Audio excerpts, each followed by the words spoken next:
دوستو، autumn empire ایک مضبوط سلطنت تھی جس نے 3 دیپوں یوروپ، ایشیا اور افریقہ پر 624 سال تک راج کیا۔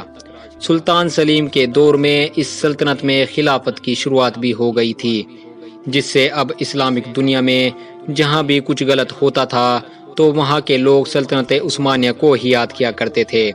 دوستوں، پر مغل سلطنت بھی کچھ کم نہیں تھی۔ مغل سلطنت کے دور میں بھارت متحد رہا۔ مغل کا اہم حصہ بابر سے شروع ہو کر اورنگزیب عالمگیر پر ختم ہوتا ہے، کیونکہ اورنگزیب کے بعد مغلیہ سلطنت ٹوٹ چکی تھی اور کمزور ہو چکی تھی، جس کے چلتے انگریزوں نے اس پر قبضہ کر لیا تھا۔ مغل دور کو کلاکرتیوں اور تعمیراتی دور کہیں تو بھی غلط نہیں ہوگا، کیونکہ مغلوں نے ہی دنیا کو تاج محل جیسی مشہور عمارت سے روبرو کروایا۔ تاج محل کے علاوہ بھی کئی عمارتیں ہیں جن میں لال قلعہ، جامع مسجد، بادشاہی مسجد، ہمایوں کا مقبرہ، بی بی کا مقبرہ اور بھی بہت سی عمارتیں شامل ہیں۔ دوستو، سلطنت عثمانیہ اور مغل سلطنت دونوں ہی اسلامی سلطنتیں تھیں، جن میں سلطنت عثمانیہ مغرب کی طرف پھیلی تھی تو مغل ایمپائر مشرق کی طرف پھیلا تھا۔ دوستو، سلطنت عثمانیہ کی نیو 1299 میں مشہور ارطغرل غازی کے سب سے چھوٹے بیٹے عثمان غازی نے رکھی تھی، اور مغلیہ سلطنت کی نیو 1526 میں بابر نے رکھی تھی۔ سلطنت عثمانیہ سلطان سلیمان کے وقت میں اپنے عروج پر تھی اور مغل سلطنت اورنگزیب عالمگیر کے وقت اپنے عروج پر تھی۔ سلطان سلیمان کے وقت عثمانی سلطنت مصر، عرب، ایران، ترکی، ہنگری، رومانیہ، تریپولی تک پھیلی تھی، اور اورنگزیب عالمگیر کے وقت مغلیہ سلطنت اتری بھارت، دکشنی بھارت، بنگلہ دیش، نیپال، پاکستان اور افغانستان تک پھیلی تھی۔ سلطان سلیمان ایک بہادر سلطان تھے۔ ان کی فتوحات کو دیکھتے ہوئے ہی انہیں سلیمان دی میگنیفیسنٹ نام سے آج تک پکارا جاتا ہے۔ ترکی میں اس سلطان کے اوپر بھی سیریل بنا رکھا ہے جس میں سلیمان دی میگنیفیسنٹ کی فتوحات کو دکھایا گیا ہے، پر بھارت کی فلم تانا جی میں اورنگزیب عالمگیر کو صحیح سے نہیں دکھایا گیا۔ تانا جی فلم میں دکھایا گیا ہے کہ سلطان عالمگیر مراٹھا سامراجیہ کے راجا شیواجی کو بندی بناتے ہیں، اور بعد میں دکھایا گیا ہے کہ شیواجی سلطان اورنگزیب کی قید سے بھاگ کر اپنے قلعے کونڈانا میں آ جاتے ہیں، لیکن یہ سچائی نہیں ہے۔ دوستو، کئی لوگ اورنگزیب سلطان پر کئی ہندوؤں کو قتل کرنے کا الزام لگاتے ہیں اور ساتھ ہی ساتھ کئی مندروں کو توڑنے کا بھی الزام لگاتے ہیں۔ سلطان اورنگزیب پر ہندوؤں کو زبردستی اسلام قبول کروانے کا بھی الزام لوگ لگاتے ہیں۔ دوستو، آپ کو آگے ویڈیو میں پتہ چل جائے گا کہ کیا واقعی اورنگزیب کے الزام صحیح ہیں یا صرف ایک جھوٹ ہیں۔ دوستو، ویڈیو آگے شروع کرنے سے پہلے اگر آپ ہمارے چینل پر نئے ہیں تو آپ ہمارے چینل کو سبسکرائب کر لیں، ویڈیو کو لائک کریں اور اپنے دوستوں احباب کے ساتھ ضرور شیئر کریں۔ دوستو، سلطان سلیمان کو اوٹمن ایمپائر کا شیر کہا جاتا ہے۔ سلطان سلیمان 1494 میں پیدا ہوئے تھے۔ ان کے بابا کا نام سلیم اول اور ماں کا نام حفصہ خاتون تھا۔ سلیمان 1520 میں اپنے بابا کے بعد سلطنت کے اگلے سلطان بنے۔ سلطان سلیمان عثمانیہ سلطنت کے 10ویں سلطان تھے اور اسلام کے دوسرے خلیفہ تھے۔ دوستو، سلطان اورنگزیب کو مغل سلطنت کا شیر کہا جاتا ہے۔ اورنگزیب عالمگیر 1618 میں پیدا ہوئے تھے۔ ان کے بابا کا نام شاہ جہاں اور ماں کا نام ممتاز محل تھا، جن کی یاد میں ہی سلطان شاہ جہاں نے تاج محل بنوایا۔ اورنگزیب 1658 میں سلطنت کے سلطان بنے۔ اب بات کرتے ہیں تخت نشین ہونے کی۔ دوستو، سلطان سلیمان نے سلطنت کا اگلا سلطان بننے کے لیے کسی بھی مشکلات کا سامنا نہیں کیا، جبکہ اورنگزیب نے کئی جنگ اور ودروہ کے بعد مغل سلطنت کی گدی سنبھالی۔ دوستو، مغل سلطنت میں دنیا کی جن سنکھیا کا ایک بڑا بھاگ رہتا تھا۔ دنیا کے 20% کی آبادی صرف مغلیہ سلطنت میں ہی رہا کرتی تھی۔ دوستو، اب بات کرتے ہیں فتوحات کی۔ دونوں ہی سلطان نڈر، ذہین اور طاقتور تھے۔ دونوں سلطانوں نے ہی گدی پر بیٹھتے ہی اپنی فتوحات کا آغاز کر دیا تھا۔ نتیجہ یہ تھا کہ دونوں سلطانوں کے دور میں ہی سلطنت اپنے ایک بڑے حصے پر پھیلی تھی۔ سلطان سلیمان نے اپنی زندگی میں کئی جنگیں لڑی۔ دوستو، سلطان سلیمان نے بیلگریڈ، ہنگری، ٹرانسلوینیا، ویلاچیا، مولدانیا کو اوٹمن سامراجیہ میں ملایا، اور ساتھ ہی ساتھ سلطان سلیمان نے یوروپ میں جیت کا جھنڈا لہرایا اور کئی یورپی سلطنتوں کو جیتا۔ سلطان سلیمان کے دور میں بھارت کے ہند مہاساگر میں ابھیان چلایا گیا۔ دوستو سلیمان اور مغل بادشاہ اکبر کے بیچ کئی مدعوں پر بات چیت بھی ہوئی۔ 1564 میں سلطان سلیمان کے حکم پر انڈونیشیا کے آچے دیپ کو پرتگالیوں سے چھین لیا گیا۔ دوستو 1535 میں فارسیوں سے بغداد چھین لیا اور ایران پر اپنا پورا ادھیکار کر لیا۔ سلطان سلیمان نے زمین کے ساتھ ساتھ پانی پر بھی اپنی پکڑ بنائی۔ سلیمان دی میگنیفیسنٹ سے پہلے یورپین اور سمندری ڈاکو سلطنت عثمانیہ کے سینکوں اور تاجروں کو لوٹ کر مار دیتے تھے، پر سلطان سلیمان کے دور میں سمندری لٹیرے اور یورپین امپائر بے بس ہو گئے تھے۔ سلیمان نے خیر الدین باربروسا کو اپنا پہلا ایڈمرل بنایا، جس نے سلطان کے حکم سے کئی نئے علاقوں کو فتح کیا اور سمندری لٹیروں کو بے بس کر دیا، اور اب سمندر پر عثمانیہ سلطنت کی پکڑ ہو گئی۔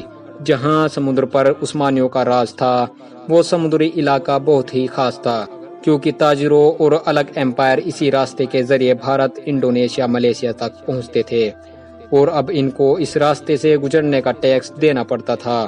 دوستو ایسا خیر الدین باربروسا کی وجہ سے ہی ہو پایا تھا۔ اگر آپ خیر الدین باربروسا کے بارے میں جاننا چاہتے ہیں تو اوپر آئی بٹن پر کلک کر کے ویڈیو دیکھ سکتے ہیں، ہم نے ان کے اوپر پہلے ہی ویڈیو بنائی ہوئی ہے۔ دوستو اورنگزیب عالمگیر نے بھی اپنی سلطنت کو مضبوط بنایا۔ اورنگزیب نے اپنے سلطان بننے سے پہلے ہی کئی ابھیانوں جنگوں کو فتح کر لیا تھا، اور سلطنت کے گدی کی جنگ میں بھی اورنگزیب عالمگیر کامیاب ہوئے۔ اورنگزیب کے تحت 1664 میں بنگال کے شائستہ اعظم شاہ نے بنگال میں پرتگالیوں اور اراکانی سمندری ڈاکوؤں کا صفایا کیا، اور 1666 میں چٹگاؤں کے بندرگاہ پر قبضہ کیا۔ پورے مغل دور میں چٹگاؤں ایک پرمکھ بندرگاہ بنا رہا۔ 1685 میں اورنگزیب نے اپنے بیٹے محمد اعظم شاہ کے ذریعے بیجاپور قلعے کو جیتا۔ 1687 میں سلطان اورنگزیب نے گولکنڈہ کو فتح کیا۔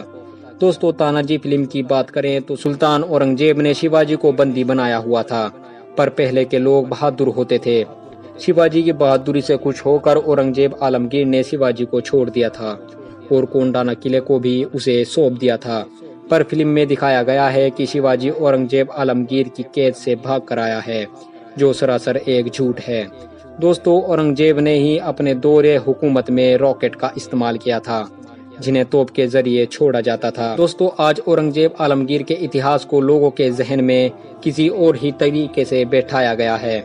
آج لوگ سلطان اورنگزیب کو ایک ظالم بادشاہ کے روپ میں یاد کرتے ہیں۔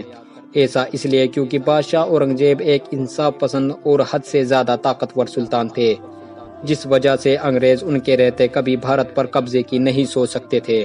لیکن اورنگزیب کے بعد انگریزوں نے ان کا غلط اتہاس لکھ کر لوگوں کو برگلایا، اور آج تک اورنگزیب عالمگیر کا یہی جھوٹا اتہاس چلا ہوا ہے۔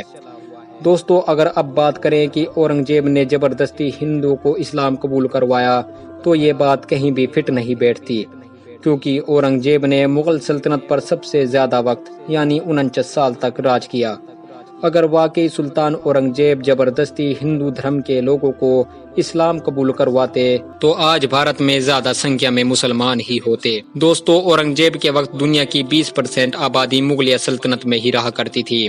اگر سلطان اورنگزیب ایسا کرتے تو دنیا کی 20% آبادی بھارت میں کبھی نہ ہوتی، کیونکہ بھارت میں اس وقت بھی زیادہ سنکھیا میں ہندو دھرم کے لوگ رہتے تھے، اور اگر اورنگزیب ہندوؤں کا قاتل ہوتا تو یہ آبادی بھارت میں صرف 5 سے 8% کے بیچ ہی بچتی۔ اب بات کرتے ہیں ارتھ ویوستھا کی۔ سلطان سلیمان نے اپنے دور میں بازار کو لے کر کئی نیم لاگو کیے۔ دوستو سلطان سلیمان کی زیادہ تر انکم سمندری علاقوں سے گزرنے والوں کے ٹیکس سے ہوتی تھی، اور اوٹمن کی ایک بڑی انکم تھی۔ ان کے دور میں اوٹمن اپنے شکار پر تھا، اور اس کی اکانومی سمندری علاقے فتح ہو جانے سے دگنی ہو گئی۔ اگر بات کریں اورنگزیب کی تو اورنگزیب کے وقت بھارت دنیا کا سب سے امیر دیش تھا۔ اورنگزیب عالمگیر کے وقت بھارت کو سونے کی چڑیا نام سے بھی پکارا جاتا تھا۔ اورنگزیب کے وقت بھارت کا ایک سکہ یوروپی کے کئی پاؤنڈ کے برابر ہوتا تھا۔ اورنگزیب کے وقت مغل سلطنت عثمانیہ سے بہت زیادہ امیر تھی۔ اس وقت بھارت میں پرتی ویکتی کی مہینے کی سیلری الگ سلطنتوں میں رہنے والے لوگوں سے چوگنی ہوتی تھی۔ دوستو ایک بات بہت فیمس ہے کہ اورنگزیب نے ہندوؤں پر جزیہ کر لگایا تھا۔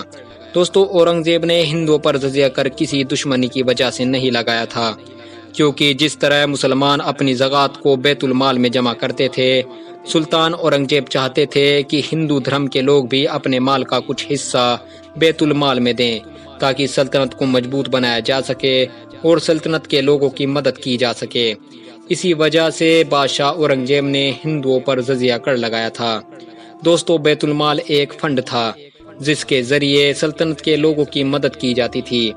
دوستو، سلطان اورنگزیب سلطنت کا ایک بھی پیسہ اپنے اوپر خرچ نہیں کرتے تھے، بلکہ سلطان اورنگزیب قرآن کی آیتوں کو لکھ کر ہدیہ کرتے تھے اور ٹوپی بنا کر اسے بازار میں بیچتے تھے۔ اس سے جو بھی آمدنی ہوتی تھی وہ اورنگزیب اپنے اوپر خرچ کرتے تھے۔ اب بات کرتے ہیں تعمیراتی کام کی۔ دوستو، سلطان اورنگزیب کو تعمیراتی کام میں کوئی انٹرسٹ نہیں تھا، پر ان کے کچھ مشہور تعمیراتی کام ہیں، جن میں اورنگ آباد میں موجود بی بی کا مقبرہ جو تاج محل کی طرز پر بنایا گیا ہے، اور لاہور میں موجود بادشاہی مسجد۔ اس کے علاوہ انہوں نے سلطنت میں کئی چھوٹے چھوٹے تعمیراتی کام جیسے پل کا نرمان، سڑک نرمان، مسجد نرمان بھی کرائے۔ دوستو، سلیمان دی میگنیفیسنٹ نے بھی کئی تعمیراتی کام اپنے دور حکومت میں کرائے۔ کچھ مشہور تعمیراتی کام ہیں۔ سلیمانیہ مسجد، یہ مسجد اور مسجدوں سے الگ ہے۔ اس مسجد میں ایک اسپتال، پراتھمک اسکول، اسناناگار، کاروان سرائے اور 4 مدرسے تھے۔ اور دوسری مشہور تعمیر ہے میمر سنان مسجد۔ اس کے علاوہ سلیمان دی میگنیفیسنٹ کے دور میں کئی مسجدیں بنائی گئی اور پل روڈ کا کام بھی ہوتا رہتا تھا۔ دوستو، دونوں ہی سلطانوں نے اپنی اپنی سلطنت کے لیے بہت کچھ کیا، اور دونوں سلطان ہی اتہاس کے اہم پہلو ہیں۔ فی الحال آج کی ویڈیو میں صرف اتنا ہی۔ اگر آپ کو ہماری ویڈیو پسند آئی ہو تو ہماری ویڈیو کو لائک کریں، چینل کو سبسکرائب کریں اور ویڈیو کو اپنے دوستوں احباب کے ساتھ ضرور شیئر کریں۔